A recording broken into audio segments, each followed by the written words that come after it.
بوجہ الکریم وسلطانہ القدیم من الشیطان الرجیم بسم اللہ الرحمن الرحیم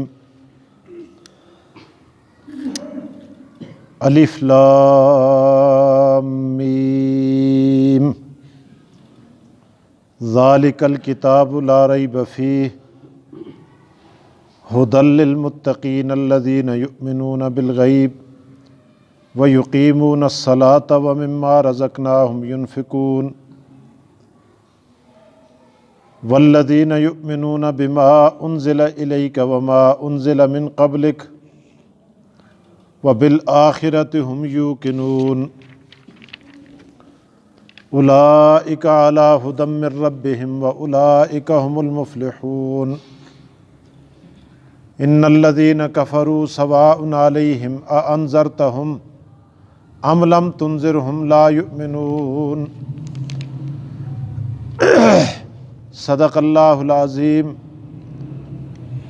وصدق رسولہ النبی الکریم ونحن علی ذلک لمن الشاہدین والشاکرین والحمد للہ رب العالمین الف لام میم ذالک الکتاب لا ریب فیہ یہ کتاب نہیں شک اس میں ھدی للمتقین ہدایت ہے پرہیزگاروں کے لیے الذین یؤمنون بالغیب وہ لوگ جو ایمان لائے بن دیکھے وَيُقِيمُونَ الصَّلَاةَ اور قائم کرتے ہیں نماز وَمِمَّا اور اس چیز سے رَزَقْنَاهُمْ جو ہم نے انہیں دی يُنْفِقُونَ خرچ کرتے ہیں وَالَّذِينَ اور وہ لوگ يُؤْمِنُونَ یقین رکھتے ہیں یا ایمان لاتے ہیں بما انزل الیک اس چیز پر جو اتاری گئی آپ کی طرف یعنی محمد رسول اللہ صلی اللہ علیہ وسلم کی طرف وما اور اس چیز پر بھی یقین رکھتے ہیں یا ایمان لاتے ہیں انزل من قبل کا جو اتاری گئی نازل کی گئی آپ سے پہلے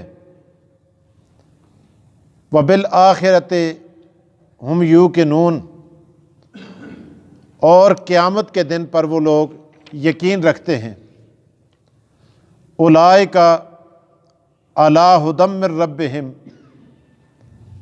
یہی لوگ ہدایت پر ہیں اپنے رب کی طرف سے وَأُولَئِكَ هُمُ الْمُفْلِحُونَ اور یہی لوگ کامیاب ہیں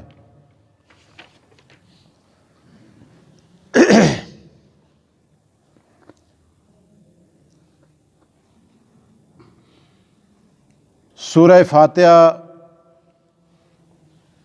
انتہائی اختصار کے ساتھ پایہ تکمیل کو پہنچی ہے ہم آج کے درس کا آغاز سورہ بقرہ کے ساتھ کر رہے ہیں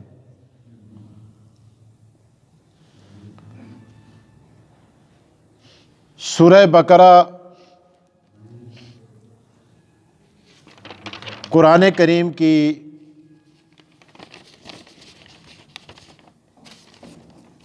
سب سے بڑی صورتوں میں سے ہے 286 آیات اور 40 رکوع پر مشتمل ہے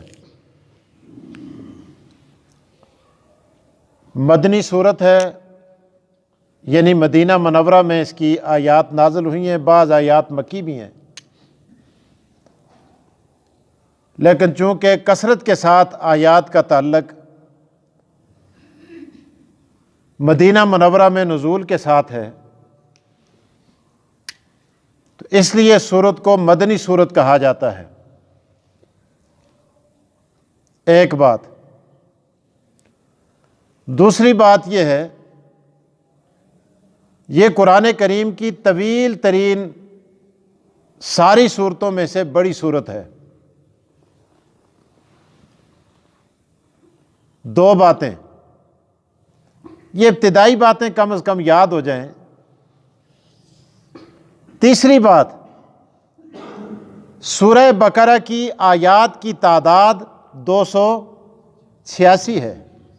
286 286 آیات پر یہ سورت مشتمل ہے، اور اس کے اندر 40 رکوع ہیں۔ رکوع کتنے ہیں؟ 40۔ اتنی باتیں کم از کم یاد ہوں۔ اب آئیے اس کی خصوصیات کی طرف۔ ایک خصوصیت تو میں نے ابھی عرض کی کہ یہ بڑی سورت ہے۔ دوسری خصوصیت یہ ہے کہ سورہ بقرہ اللہ کے رسول صلی اللہ علیہ وسلم نے ارشاد فرمایا کہ جس گھر کے اندر پڑھی جاتی ہے، اس کی تلاوت کی جاتی ہے، اللہ تعالیٰ وہاں کسی شیطان اور جن کو نہیں ٹکنے دیتے۔ علماء نے یہ بھی لکھا ہے کہ سورہ بقرہ کی تلاوت کرنے والے پر جادوگر کے جادو کا اثر نہیں ہوتا۔ آج آپ دیکھیں لوگ بڑے پریشان ہیں، تعویذ گروں کے پاس جاتے ہیں اور وہ ان کو لوٹتے ہیں خوب اچھی طرح۔ سب سے بڑا جادو کا توڑ، جادو کا کاٹ اللہ تبارک و تعالی نے سورہ بقرہ کے اندر رکھا ہے۔ گھر کے افراد اگر سورہ بقرہ کی تلاوت کریں، بچیاں پڑھیں، بچے پڑھیں، چھوٹے پڑھیں، بڑے پڑھیں، روزانہ گھر کے اندر اس کی تلاوت ہو، گھر سے شیطان بھاگ جاتا ہے۔ شیطان، جن تو چھوٹی چھوٹی چتونگڑے ہوتے ہیں، وہ تو کوئی چیز ہی نہیں ہے۔ سب سے بڑا فسادی، سب سے بڑا جن شیطان ہے۔ شیطان وہاں بسیرا نہیں کر سکتا جہاں سورہ بقرہ کی تلاوت ہو۔ شاید یہ بات بھی یاد رہے گی انشاءاللہ آپ کو، مجھے امید ہے۔ دوسری بات، آقا دو جہاں صلی اللہ علیہ وسلم نے یہ بھی ارشاد فرمایا کہ سورہ بقرہ اور آل عمران قیامت کے دن ایک سائبان کی صورت میں آ جائیں گی۔ قیامت کے دن کوئی سایہ نہیں ہوگا۔ آپ دیکھتے ہیں آدمی کسی جلسے میں چلا جاتا ہے، کسی میدان میں، گراؤنڈ میں، وہاں کڑکتی دھوپ ہوتی ہے، حالانکہ سورج کہاں، ہم کہاں، زمین کہاں، لیکن قیامت میں سورج سر پر کھڑا ہوگا، زمین تانبے کی ہوگی، ہر آدمی پسینے میں شرابور ہوگا، سائے کو ترس رہا ہوگا۔ تو جو آدمی سورہ آل عمران اور سورہ بقرہ کی تلاوت جو لوگ کریں گے، یہ دونوں صورتیں اپنے پڑھنے والے، اپنے قاریوں کے اوپر سایہ کریں گی۔ آپ اندازہ لگائیں کہ اللہ نے قرآن کریم کے اندر، قرآن کی تلاوت کے اندر ہمارے لیے کتنے بڑے انعامات رکھے ہیں۔ یہ بات بھی شاید یاد رہے گی۔ یہ ہمارا اخروی فائدہ ہے کہ اللہ تعالیٰ قیامت کے دن جب باپ کام نہیں آئے گا، بیٹا کام نہیں آئے گا، برادری کام نہیں آئے گی، پیسہ تو وہاں چلے گا ہی نہیں، ختم، یہ تو روح پرواز کرے گی، کرنسی کی ویلیو ختم۔ تو وہاں پر آپ کے اور میرے یہ صورتیں تب کام آئیں گی جب ہم ان کی تلاوت کریں گے۔ اتنی بات ذہن میں آ گئی۔ ایک اور بات، حضرت ابی بن کعب کہہ دیجئے رضی اللہ تعالی عنہ، تشریف فرمائیں، حضور اقدس صلی اللہ علیہ وسلم نے ارشاد فرمایا، اور صحابہ بھی ہیں، آپ نے فرمایا کہ یہ بتاؤ قرآن کریم کی سب سے بڑی آیت کون سی ہے؟ آپ خاموش رہے۔ ابی ابن کعب، عمر چھوٹی تھی، عرض کیا یا رسول اللہ اگر اجازت ہو تو میں بتا دوں؟ آپ نے فرمایا آپ بتا دو۔ فرمایا سورہ بقرہ کے اندر ایک آیت ہے جس کو کہتے ہیں آیت الکرسی، یہ قرآن کریم کی سب سے بڑی آیت ہے۔ حضور علیہ الصلوۃ والسلام بڑے خوش ہوئے اور حضرت ابی ابن کعب کو دعا دی۔ اب اسی کے اندر سورہ بقرہ کے اندر اللہ تعالیٰ نے اس آیت کو رکھا، اور اس آیت کے کمالات آگے انشاءاللہ درس میں اپنی جگہ آئیں گے کہ اللہ نے اس کے اندر کیا کچھ کمالات نہیں رکھے۔ یہاں تک بات ذہن میں آ گئی۔ آگے چلیں تھوڑا سا کہ اس کا نام بقرہ کیوں ہے؟ بقرہ کیا ہوتا ہے؟ بے، دو نقطوں والا قاف، را اور ہا، بقرہ کیا ہے اس کا نام؟ بقرہ۔ بقرہ عربی کے اندر گائے کو کہتے ہیں۔ آپ بڑی عید کو کیا کہتے ہیں؟ بقرہ عید۔ یہ بقرہ چھوٹے کاف سے نہیں ہوتا بلکہ یہ بقرہ، کیونکہ اس میں کیا ذبح کی جاتی ہے؟ گائے ذبح کی جاتی ہے، تو اس لیے اس کو کیا کہتے ہیں؟ بقرہ عید، یعنی گائے والی، گائے ذبح کرنے والی، قربانی والی عید۔ اب بقرہ اس سورت کا نام کیوں رکھا؟ اس سورت کا نام بقرہ اس لیے رکھا ہے کہ اس میں آگے گائے کے ذبح کے ایک واقعہ آ رہا ہے، انشاءاللہ اپنی جگہ آئے گا۔ ایک قتل ہوا، پھر وہ گائے کا تقاضا کیا گیا، پھر ایک لمبا قصہ آ رہا ہے، پھر گائے کس طرح خریدی گئی، کس انداز کے اندر ذبح کی گئی، اور اس گائے کے متعلق سوالات ہوئے، پھر شرائط کس طرح لگتی رہی، اس کا آگے تذکرہ آ رہا ہے۔ تو اس کی وجہ سے چونکہ اس کا نمایاں مضمون تھا تو لہٰذا اس سورت کا نام کیا رکھتی ہے؟ سورہ بقرہ۔ عربی کے اندر بعض دفعہ بیل کو بھی بقرہ کہتے ہیں، لیکن بیل کو سور کہا جاتا ہے۔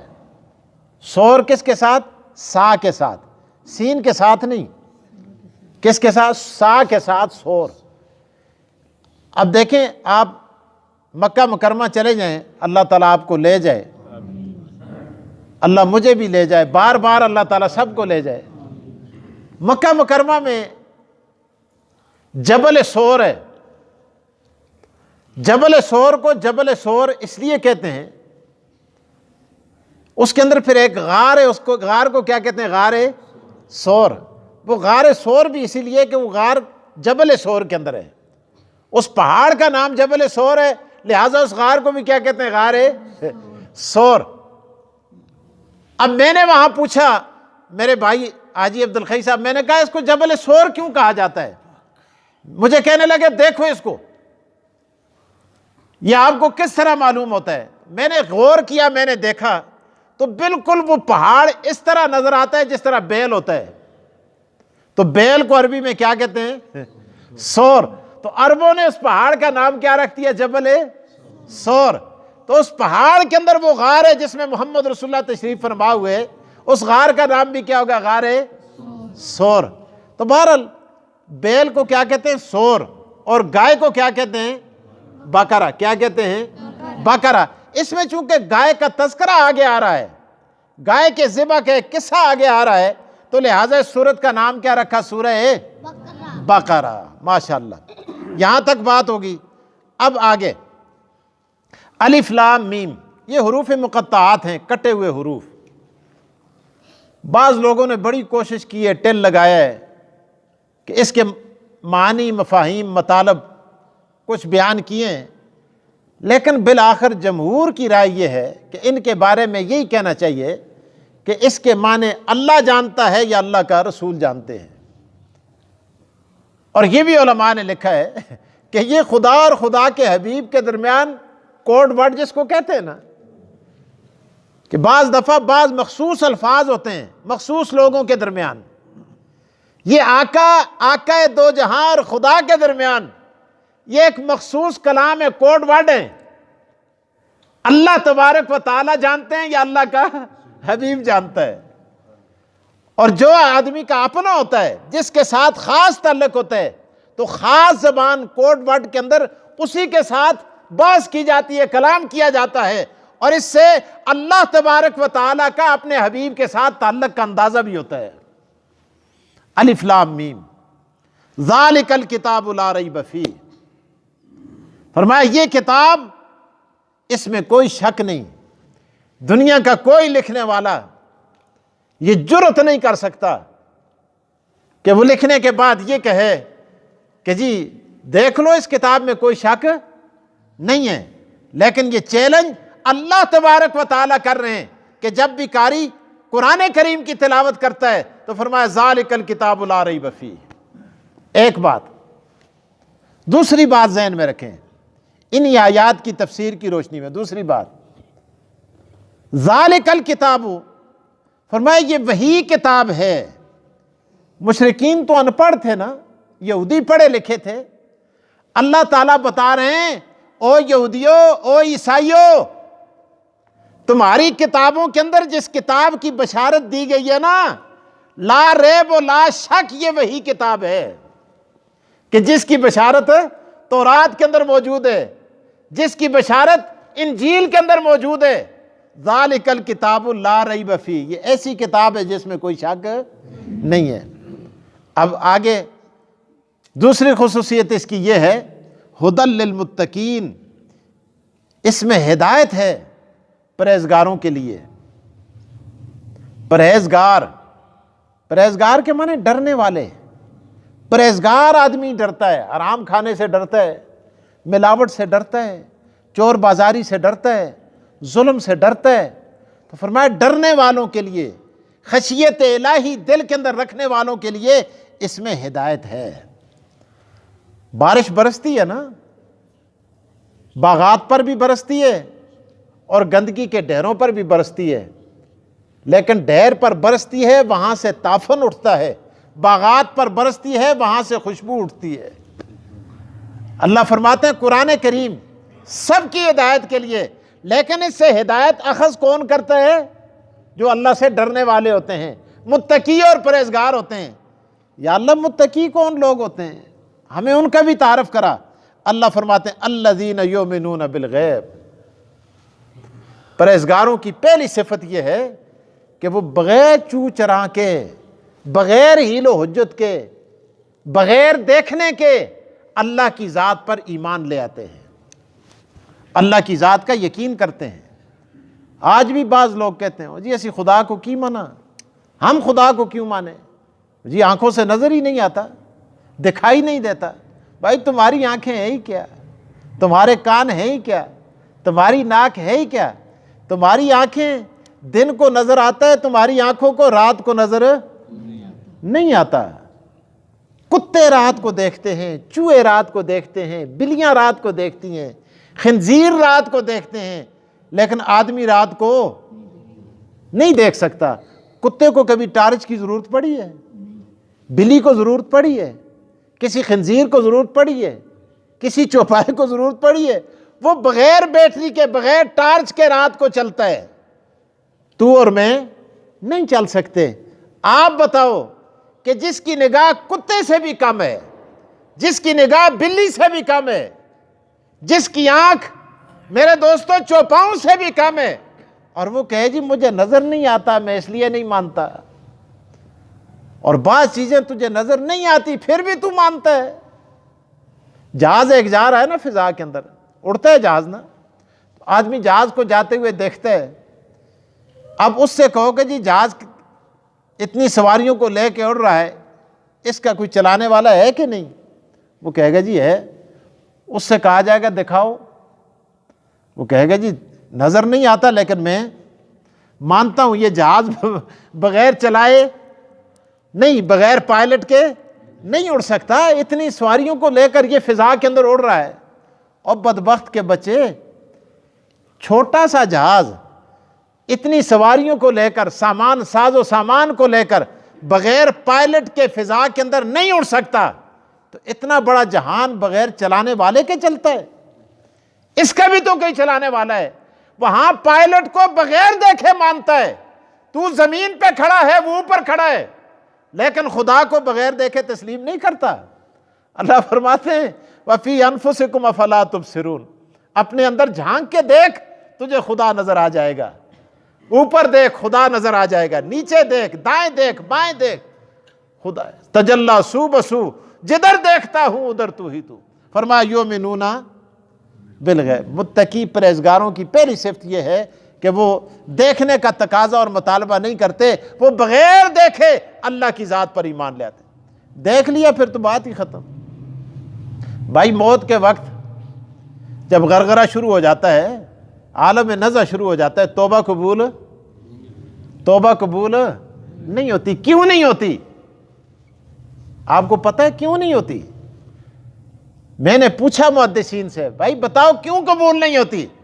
انہوں نے کہا اس لیے قبول نہیں ہوتی کہ جب موت کے آثار آتے ہیں تو یہ ان چیزوں کو، فرشتوں کو آتے جاتے دیکھ رہا ہوتا ہے۔ اب ایمان بالغیب نہیں رہتا، اب مشاہدہ ہو جاتا ہے، اور مومن سے متقی سے تقاضا ایمان بالغیب کا کیا جاتا ہے۔ فرمایا متقی وہ ہے، مومن وہ ہے یؤمنون بالغیب۔ اب تو اس نے دیکھ لیا ہے، بات ہی ختم۔ آپ نے دیکھا نہیں، ہارون الرشید بھی جا رہا ہے، زبیدہ بھی جا رہی ہے، آگے ایک بہلول ہے ملنگ سا،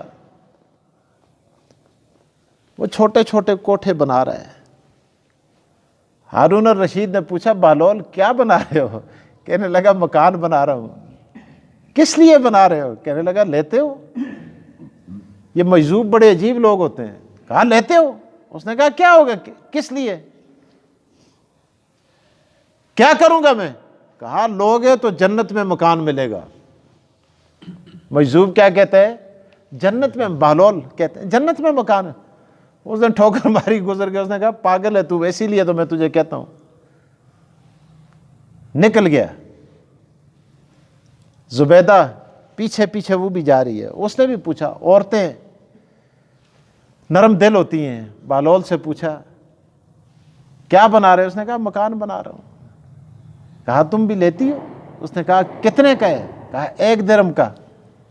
کیا ملے گا مجھے اس کے بعد؟ کہا تجھے جنت میں مکان ملے گا۔ اشارے سے کہا میں دعا کروں گا جنت میں خدا مکان دے گا۔ اس نے درہم دے دیا، نکل گئی۔ چلو درہم دے دیا۔ اللہ، رات کو ہارون الرشید خواب میں دیکھ رہا ہے کہ جنت کے اندر پھر رہا ہے، اور وہاں ایک مکان ہے، بہت بڑا محل ہے، بہت بڑی کوٹھی ہے، اور اس کے آگے لکھے ہوئے قصر زبیدہ۔ باہر چوکیدار دربان کھڑے ہیں اس محل کے باہر۔ اس نے پوچھا یہ کون ہے؟ کون زبیدہ؟ کہا تیری بیوی زبیدہ۔ کہا اس کا محل ہے؟ کہا جی اس کا محل ہے۔ کہا مجھے اندر جانے دو۔ کہا نہیں، یہاں بغیر اجازت کے اندر مالک سے پوچھ کے آؤ گے، اجازت لے کے آؤ گے، پھر تمہیں چھوڑا جائے گا۔ جاگ گئے ایک دم، بڑا پریشان ہوا۔ وہ بہلول والی بات یاد آ گئی۔ صبح ہوئی، رات کو کروٹیں بدلتا رہا، دیکھا اسی صحرا کے اندر بہلول دوبارہ لگا ہوا ہے، کوٹھیاں بنا رہے، مکان بنا رہے۔ جلدی پہنچا جا کر، بہلول سے کہا بہلول ایک مکان مجھے دے دو، یہ لے لو درہم۔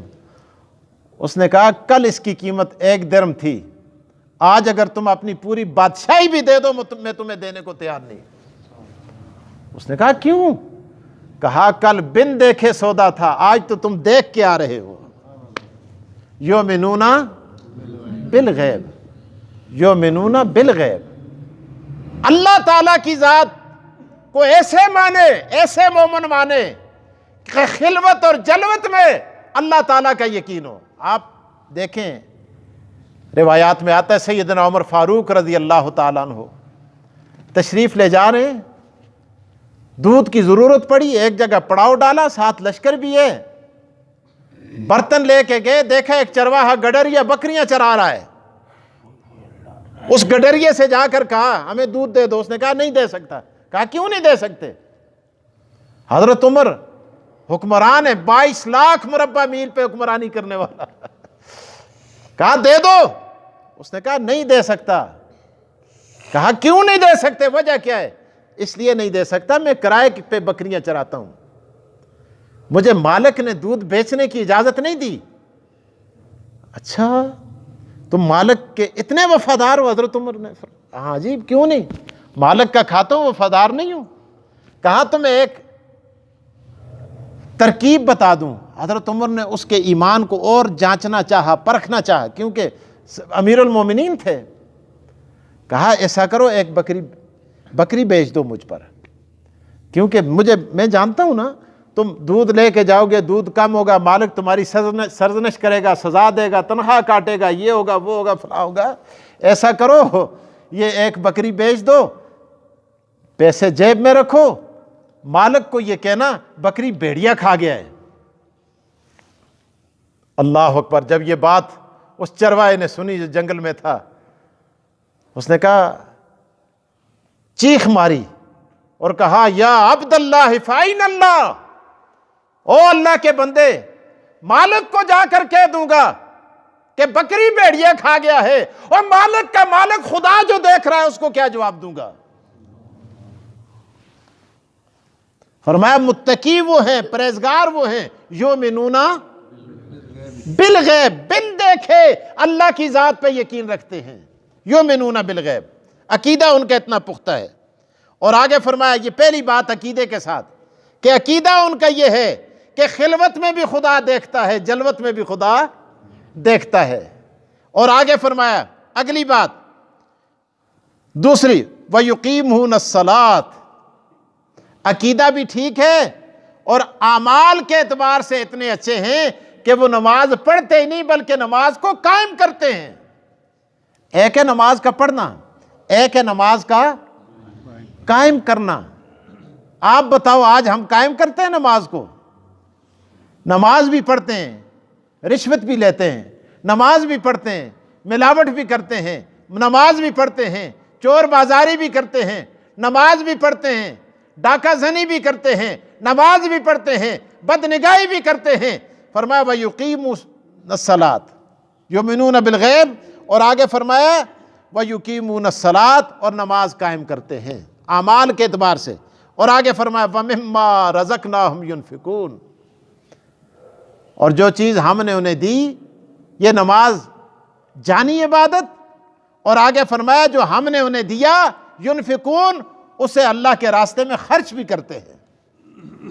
اور اللہ فرماتے ہیں کہ ان کا اپنا کمال نہیں، وَمِمَّا رَزَقْنَاهُمْ، ہمارا دیا ہوا ہے، کسی آدمی کا اپنا کمال نہیں۔ انسان تو چاہتا ہے میں ایک دم کلاوے مار کے میں کروڑ پتی، ارب پتی، کھرب پتی بن جاؤں۔ نہیں نہیں، اللہ فرماتا ہے یہ میری تقسیم ہے، میں جس کے لیے جتنا چاہتا ہوں، مناسب سمجھتا ہوں، اتنا اس کو عطا کرتا ہوں۔ اس لیے فرمایا وَمِمَّا رَزَقْنَاهُمْ، جو ہم نے انہیں دیا، يُنْفِقُونَ، اس سے وہ خرچ کرتے ہیں۔ اور آگے فرمایا ان کی اور صفت کیا ہے، وَالَّذِينَ يُؤْمِنُونَ بِمَا أُنزِلَ إِلَيْكَ، اور وہ ایمان لائے، یقین رکھتے ہیں اس کتاب پر جو ہم نے آپ کی طرف نازل کی، یعنی قرآن کریم پر، صرف قرآن پر ہی نہیں۔ آگے فرمایا وَمَا أُنزِلَ مِن قَبْلِكَ، جو کتابیں آپ سے پہلے آئی ان پر بھی، وہ بھی اللہ کی طرف سے ہیں، ان پر بھی یقین ہے۔ اور آگے فرمایا وَبِالْآخِرَةِ هُمْ يُوقِنُونَ، اور قیامت کے دن پر بھی وہ یقین رکھتے ہیں۔ اب آگے اللہ پاک نے آخر میں نتیجہ نکالا کہ جن کے یہ وصف ہیں۔ پہلا وصف کیا؟ یؤمنون بالغیب، غیب پر ایمان، یقیمون الصلاۃ، نماز کا قیام، وَمِمَّا رَزَقْنَاهُمْ يُنْفِقُونَ، انفاق فی سبیل اللہ، اللہ کے راستے میں خرچ کرنا۔ تیسرا قرآن کریم پر ایمان، چوتھا پہلی کتابوں پر ایمان، پانچویں چیز وَبِالْآخِرَةِ هُمْ يُوقِنُونَ، قیامت کے بارے میں یقین رکھنا کہ قیامت بھی آئے گی۔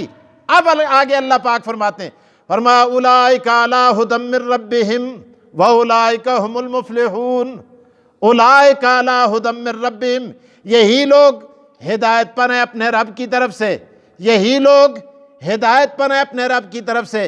کیونکہ سورہ فاتحہ کے اندر بندے نے کیا کہا تھا؟